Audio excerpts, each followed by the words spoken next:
Cricket ದೇವರು ಸಚಿನ್ ತೆಂಡೂಲ್ಕರ್ ಅವರ ಅಭಿಮಾನಿ ಸುಧೀರ್ ಕುಮಾರ್ ಚೌಧರಿ ಯಾರಿಗೆ ಗೊತ್ತಿಲ್ಲ ಹೇಳಿ. ಸಚಿನ್ ನಿವೃತ್ತಿಯಾಗುವವರೆಗೂ ಟೀಂ ಇಂಡಿಯಾ ಆಡುವ ಪ್ರತಿಯೊಂದು ಪಂದ್ಯದಲ್ಲೂ ಸುಧೀರ್ ಸ್ಟ್ಯಾಂಡ್ನಲ್ಲಿ ಕಾಣಿಸಿಕೊಳ್ಳುತ್ತಿದ್ದರು. ದೇಶ ವಿದೇಶ ಎಂಬ ಭೇದವಿಲ್ಲದೆ ಸಚಿನ್ ಬ್ಯಾಟಿಂಗ್ ನೋಡಲು ಆಸ್ತಿಗಳನ್ನು ಮಾರಿಕೊಂಡು ಸುಧೀರ್ ಮೈದಾನಕ್ಕೆ ಬರುತ್ತಿದ್ದರು. ಕೆಲವು ಸಂದರ್ಭಗಳಲ್ಲಿ ಬಿಸಿಸಿಐ ಸುಧೀರ್ಗೆ ಪಂದ್ಯಗಳನ್ನು ವೀಕ್ಷಿಸಲು ವಿಶೇಷ ರಿಯಾಯಿತಿಗಳನ್ನು ನೀಡಿದ ಉದಾಹರಣೆಗಳು ಇವೆ. ಇತ್ತ ಸಚಿನ್ ಕೂಡ ಸುಧೀರ್ ಬಗ್ಗೆ ತುಂಬಾ ಗೌರವ ಹೊಂದಿದ್ದರು.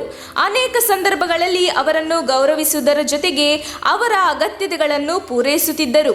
ವಿದೇಶದಲ್ಲಿ ನಡೆಯುವ ಪಂದ್ಯಾವಳಿ ವೀಕ್ಷಿಸಲು ಬರುವ ಸುಧೀರ್ ಅವರ ಖರ್ಚು ವೆಚ್ಚಗಳನ್ನು ಸಚಿನ್ ಭರಿಸಿದ್ದಾರೆ.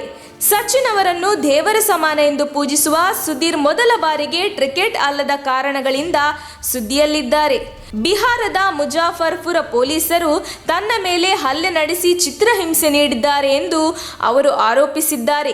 ಕೇಸ್ ಒಂದರ ವಿಚಾರವಾಗಿ ಸುಧೀರ್ ಸಹೋದರನನ್ನು ಪೊಲೀಸರು ಅರೆಸ್ಟ್ ಮಾಡಿದ್ದರು. ಇದನ್ನು ತಿಳಿದ ಸುಧೀರ್ ತಮ್ಮನ್ನು ನೋಡಲು ಠಾಣೆಗೆ ಹೋಗಿದ್ದರಂತೆ. ಈ ವೇಳೆ ಅಲ್ಲಿನ ಸಿಬ್ಬಂದಿ ಸುಧೀರ್ ಅವರನ್ನು ನಿಂದಿಸಿದಲ್ಲದೆ ಕಾಲಿನಲ್ಲಿ ಒದ್ದು ಹೊರಗೆ ಹಾಕಿದ್ದಾರಂತೆ. ಈ ಬಗ್ಗೆ ಶುಕ್ರವಾರ ಸುದ್ದಿಗೋಷ್ಠಿ ನಡೆಸಿ ಸುಧೀರ್ ಅಸಮಾಧಾನ ವ್ಯಕ್ತಪಡಿಸಿದ್ದಾರೆ. ಅಲ್ಲದೆ ಪೊಲೀಸರ ವಿರುದ್ಧ ಕ್ರಮ ಕೈಗೊಳ್ಳಬೇಕು ಎಂದು ಆಗ್ರಹಿಸಿದ್ದಾರೆ. ನಮ್ಮ ತುಮಕೂರು ಮಾಧ್ಯಮದ ವಿಶೇಷ ಸುದ್ದಿಗಳನ್ನು ನಿರಂತರವಾಗಿ ಪಡೆದುಕೊಳ್ಳಲು ಚಾನೆಲ್ ಅನ್ನು ಸಬ್ಸ್ಕ್ರೈಬ್ ಮಾಡಿ. ಕ್ಷಣ ಕ್ಷಣದ ಸುದ್ದಿಗಳಿಗಾಗಿ www.nammathumakuru.com ಗೆ ಭೇಟಿ ನೀಡಿ.